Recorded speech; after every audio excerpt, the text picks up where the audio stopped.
యోహాను రాసిన మొదటి పత్రిక 2వ అధ్యాయము 9వ వచనం నుండి 16వ వచనం వరకు. వెలుగులో ఉన్నానని చెప్పుకొనుచు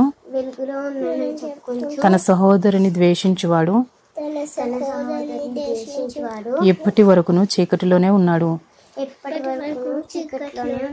తన సహోదరుని ప్రేమించువాడు వెలుగులో ఉన్నవాడు. అతని యందు అభ్యంతర కారణమేదియూ లేదు.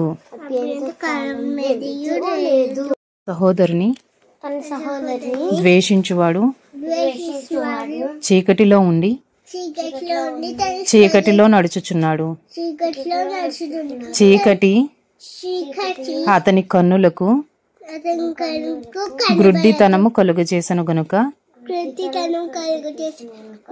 తానెక్కడికి పోవుచున్నాడో అతనికి తెలియదు. చిన్నపిల్లలారా, ఆయన నామమును బట్టి మీ పాపములు క్షమింపబడినవి గనుక మీకు వ్రాయిచున్నాను. తండ్రులారా, మీరు ఆది నుండి ఉన్నవానిని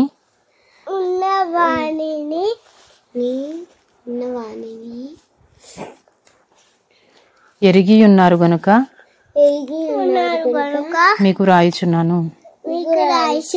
యవనస్తులారా, మీరు దుష్టిని జయించి ఉన్నారు గనుక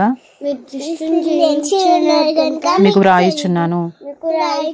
చిన్నపిల్లలారా, మీరు తండ్రిని ఎరిగి ఉన్నారు గనుక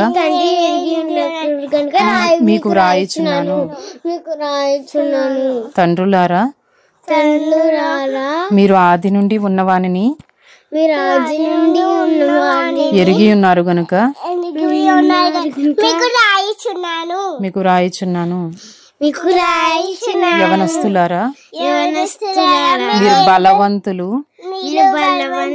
దేవుని వాక్యము మీ యందు నిలుచుచున్నది, మీరు దుష్టిని జయించి ఉన్నారు గనుక మీకు వ్రాయిచున్నాను. ఈ లోకమునైనను లోకములో ఉన్న వాటినైనను ప్రేమింపకుడి. ఎవడైనాను లోకమును ప్రేమించిన యెడల తండ్రి ప్రేమ వానిలో ఉండదు. లోకములో ఉన్నదంతయు శరీరాశయు, నేత్రాశయు, జీవపు డంబమును తండ్రి వలన పుట్టినవి కావు. అవి లోక సంబంధమైనవే.